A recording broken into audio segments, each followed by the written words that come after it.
Hello friends. Today in this video I am going to be telling the story of the 2005 smash horror sequel Saw 2.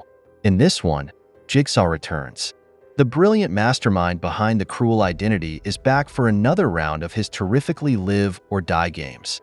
When a new murder victim is found with all the signs of Jigsaw's hand, Detective Eric Matthews begins to investigate the full story and apprehends Jigsaw with a minimum lack of effort.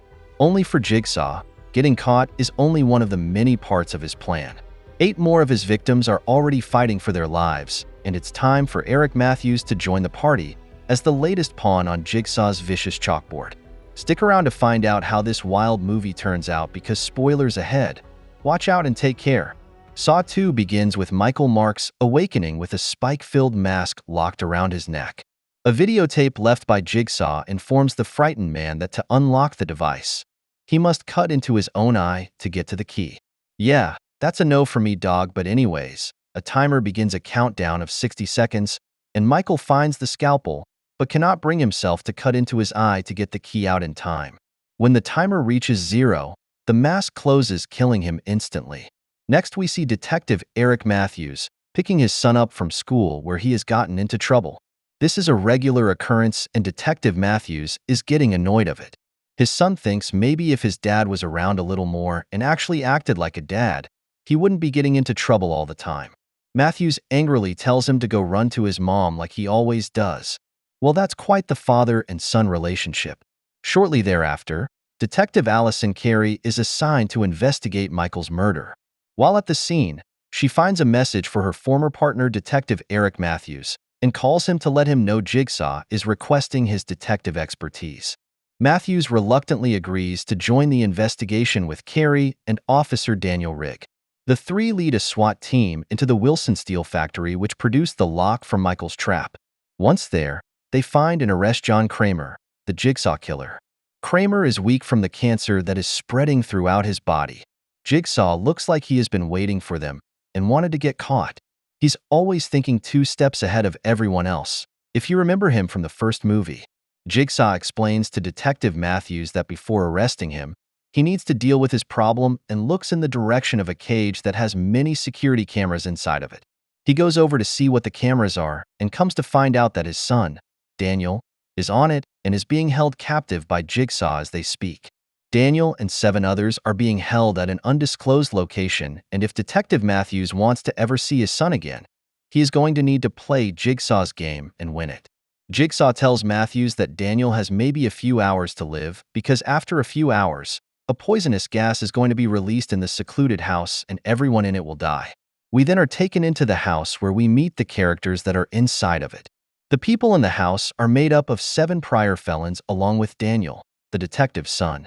None of them remember how they got there, but they do come to the assumption they have been abducted by Jigsaw. He's well known around the area now. One of the people in the house actually turns out to be Amanda, the same Amanda that won Jigsaw's reverse bear trap game in the first movie. One of the lucky few that have been able to make it out of a Jigsaw game alive.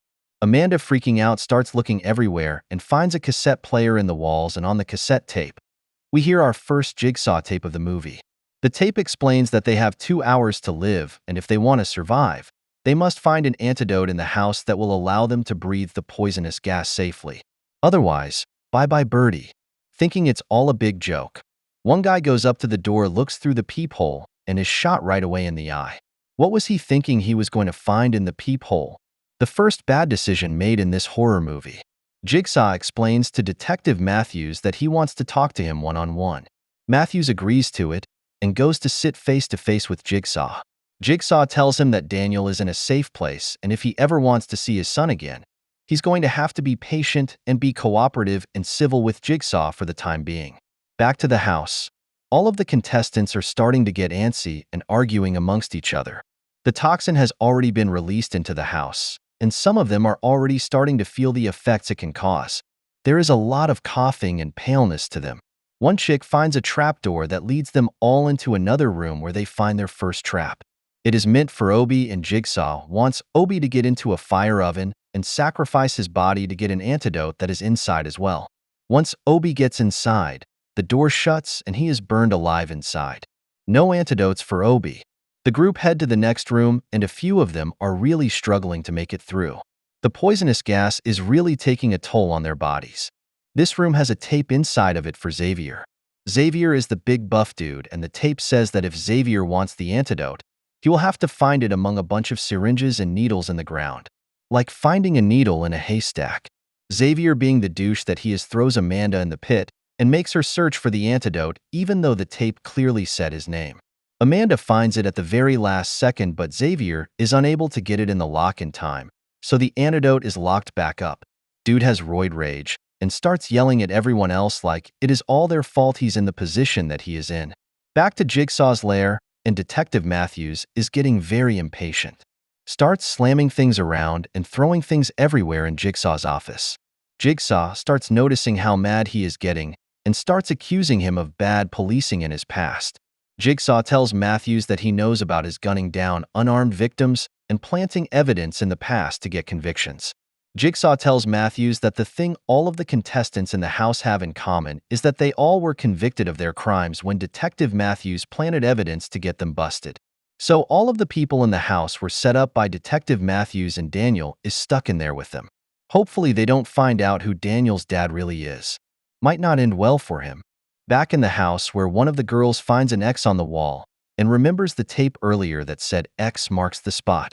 Well, on the other side of the X, there is a picture that shows Daniel with Detective Matthews, and that he is his son.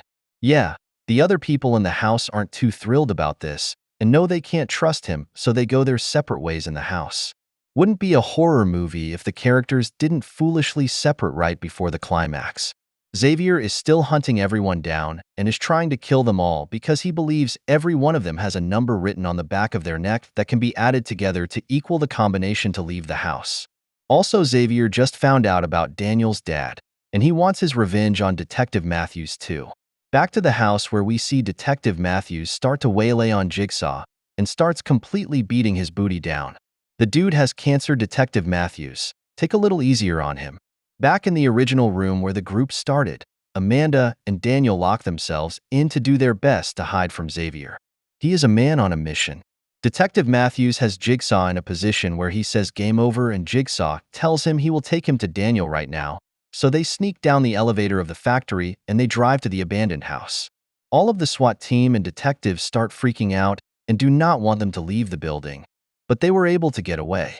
Amanda and Daniel find a door that is on the floor of the room they are in, so they use the key they found at the beginning to open up the door and sneak out of the room before Xavier is able to break down the door and kill them.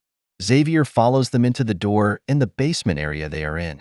Detective Matthews and Jigsaw arrive at the house, and Detective Matthews breaks into the house before Jigsaw can even tell him where he is. He rushes in and starts rampaging through the house trying to find Daniel, but there is no sight of anyone. He knows he is in the right house because it's the same layout as the one he saw on the videotapes. The detectives back at the factory are unable to see Detective Matthews on the monitors, though, so they know something is up. Well, turns out the cameras were on a delay of a few hours, so what they saw happening on the cameras at the factory already had happened hours earlier. So now Detective Matthews is rampaging through the house when no one else is there. We next see Amanda and Daniel make it to the room from the first movie where Adam and Gordon were trapped in. Xavier has found them, but Daniel goes full boss mode and slices Xavier's throat and ends his game. We now know this has taken place in the past though, so where is Detective Matthews right now?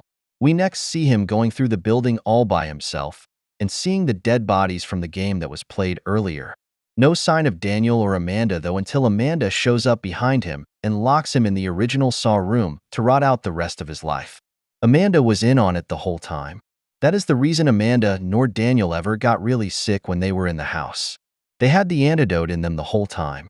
It also turns out Daniel was in a safe at Jigsaw's factory in his office the whole time, and whenever Jigsaw said to Detective Matthews he's in a safe place, he wasn't lying. What a plot twist. The movie ends with Detective Matthews being locked up in the original Saw room with a tape from Amanda explaining how he ruined her life by framing her and sending her to prison. I'm sure we will find out in a future movie what happens to Detective Matthews next. Well, that's it for Saw 2. We'll be doing the whole series at some point, so hopefully you can check those ones out as well. Thanks for watching.